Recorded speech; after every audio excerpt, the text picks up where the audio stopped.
O egoísmo e o orgulho, suas causas, seus efeitos e os meios de destruí-los. Está bem reconhecido que a maioria das misérias humanas tem a sua fonte no egoísmo dos homens.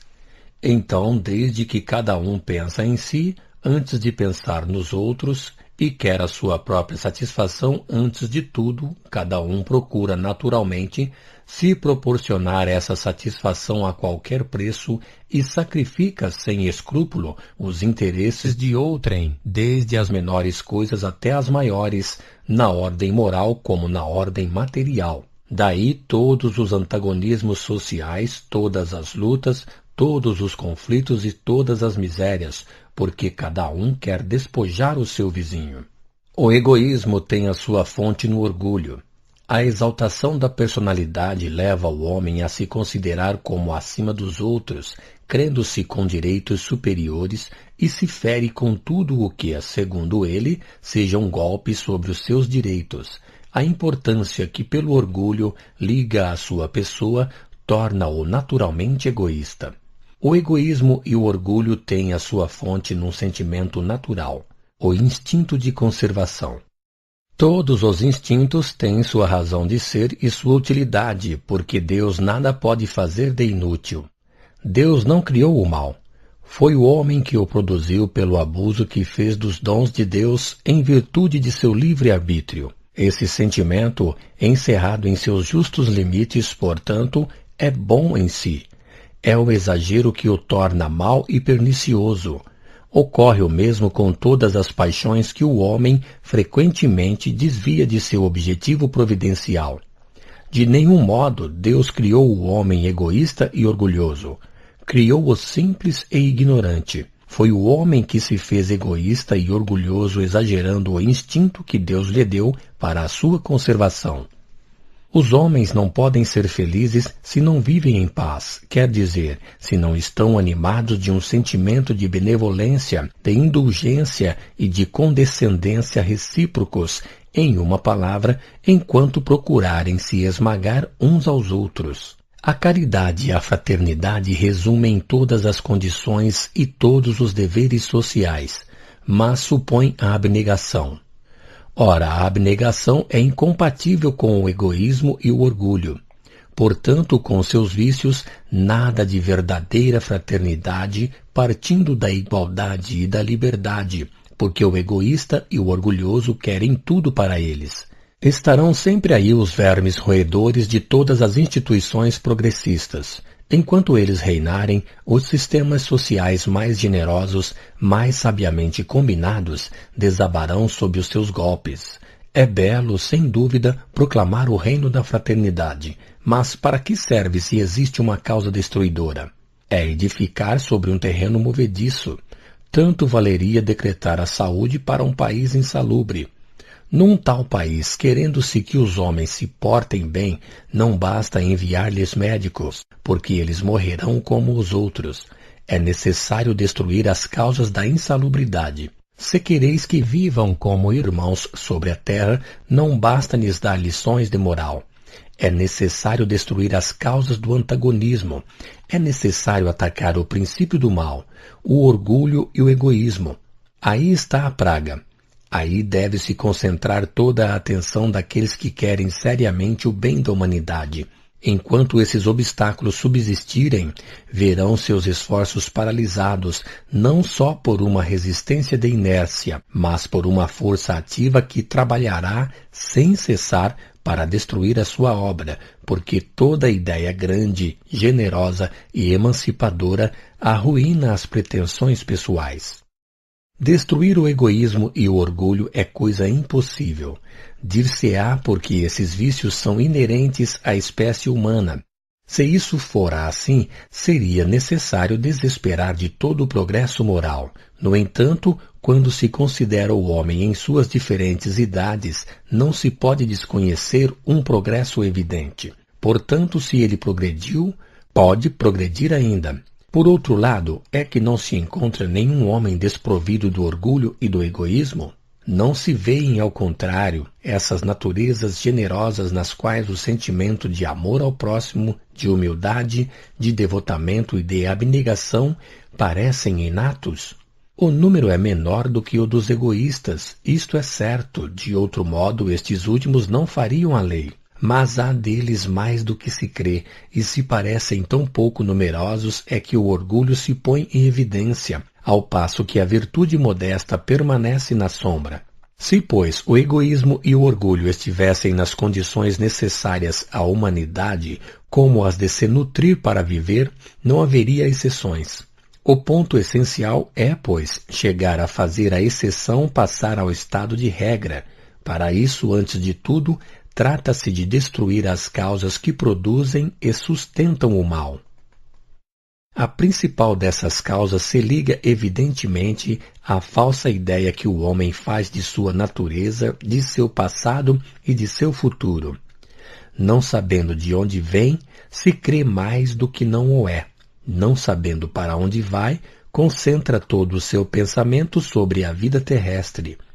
Ele a vê tão agradável quanto possível, quer todas as satisfações, todos os gozos. É porque caminha sem escrúpulos sobre o seu vizinho se este lhe faz obstáculo. Mas para isso é necessário que ele domine. A igualdade daria a outros direitos que quer ter sozinho. A fraternidade lhe imporia sacrifícios que estariam em detrimento de seu bem-estar. A liberdade ele a quer para si e não a concede aos outros, senão quando ela não leve nenhum prejuízo às suas prerrogativas. Tendo cada um as mesmas pretensões, disto resultam conflitos perpétuos, que fazem pagar bem caro alguns dos gozos que venham a se proporcionar. Que o homem se identifique com a vida futura e a sua maneira de ver muda completamente, como a de um indivíduo que não deve permanecer senão poucas horas numa habitação má e que sabe que a sua saída terá outra magnífica para o resto de seus dias. A importância da vida presente, tão triste, tão curta, tão efêmera, se apaga diante do esplendor do futuro infinito que se abre diante dele.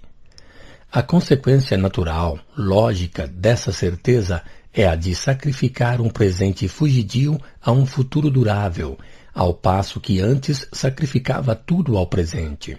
Tornando-se a vida futura o seu objetivo, pouco lhe importa ter um pouco mais ou um pouco menos neste. Os interesses mundanos são os acessórios em lugar de serem o principal. Ele trabalha no presente tendo em vista assegurar a sua posição no futuro. Além disso, sabe em que condições pode ser feliz.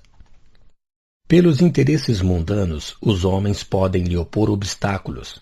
É preciso que os afaste e se torna egoísta pela força das coisas. Se leva suas vistas mais alto, para uma felicidade que nenhum homem pode entravar, não tem interesse em esmagar ninguém, e o egoísmo não tem mais objeto, mas resta-lhe sempre o estímulo do orgulho. A causa do orgulho está na crença que o homem tem de sua superioridade individual, e é aqui que se faz sentir ainda a influência da concentração do pensamento sobre a vida terrestre. No homem que nada vê diante dele, nada depois dele, nada acima dele, o sentimento da personalidade o arrebata e o orgulho não tem nenhum contrapeso. A incredulidade não só não possui nenhum meio de combater o orgulho, mas o estimula e lhe dá razão negando a existência de um poder superior à humanidade. O incrédulo não crê senão em si mesmo. É, pois, natural que ele tenha orgulho, ao passo que, nos golpes que o atingem, ele não vê senão o acaso e se endireita. Aquele que tem a fé vê a mão de Deus e se inclina. Crer em Deus e na vida futura é, pois, a primeira condição para moderar o orgulho, mas isso não basta. Ao lado do futuro é preciso ver o passado para se fazer uma ideia justa do presente. Para que o orgulhoso cesse de crer em sua superioridade, é preciso lhe provar que ele não é mais do que os outros, e que os outros são tanto quanto ele, que a igualdade é um fato e não simplesmente uma bela teoria filosófica. Verdades que ressaltam da pré-existência da alma e da reencarnação. Sem a pré-existência da alma, o homem é levado a crer que Deus o beneficiou excepcionalmente quando crê em Deus. Quando não crê, rende graças ao acaso e ao seu próprio mérito. A pré-existência, iniciando-o na vida anterior da alma, lhe ensina a distinguir a vida espiritual infinita da vida corpórea temporária. Sabe por aí que as almas saem iguais das mãos do Criador, que têm um mesmo ponto de partida e um mesmo objetivo que todas devem alcançar em mais ou menos tempo segundo seus esforços, que ele mesmo não chegou ao que é senão depois de ter, por muito tempo e penosamente, vegetado como os outros nos graus inferiores, que não há entre as mais atrasadas e as mais avançadas senão uma questão de tempo, que as vantagens de nascimento são puramente corpóreas e independentes do espírito, que o simples proletário pode, numa outra existência, nascer sobre um trono e o mais poderoso renascer proletário. Se não considera senão a vida corpórea, vê as desigualdades sociais do momento. Elas o ferem, mas se leva seus olhares sobre o conjunto da vida do espírito, sobre o passado e sobre o futuro, desde o ponto de partida até o ponto de chegada, essas desigualdades se apagam e reconhece que Deus não favoreceu a nenhum de seus filhos em prejuízo dos outros, que fez parte igual a cada um e não aplanou o caminho mais para uns do que para outros, que aquele que é menos avançado do que a ele sobre a terra pode chegar antes dele se trabalha mais do que ele pelo seu aperfeiçoamento. Reconhece, enfim, que cada um, não chegando senão pelos seus esforços pessoais, o princípio de igualdade se acha ser, assim, um princípio de justiça e uma lei da natureza diante das quais cai o orgulho do privilégio. A reencarnação, provando que os espíritos podem renascer em diferentes condições sociais, seja como expiação, seja como prova, ensina que naquele que se trata com desdém, pode-se encontrar um homem que foi nosso superior ou nosso igual numa outra existência, um amigo ou um parente. Se o homem o soubesse, tratá-lo-ia com respeito, mas então não teria nenhum mérito. E pelo contrário, se soubesse que seu amigo atual foi seu inimigo, seu servidor ou seu escravo, o repeliria. Ora, Deus não quis que isso fosse assim, por isso lançou um véu sobre o passado. Desta maneira, o homem é levado a ver em todos irmãos e seus iguais. Daí uma base natural para a fraternidade. Sabendo que ele mesmo poderá ser tratado como houver tratado os outros, a caridade se torna um dever e uma necessidade fundados sobre a própria natureza. Jesus colocou o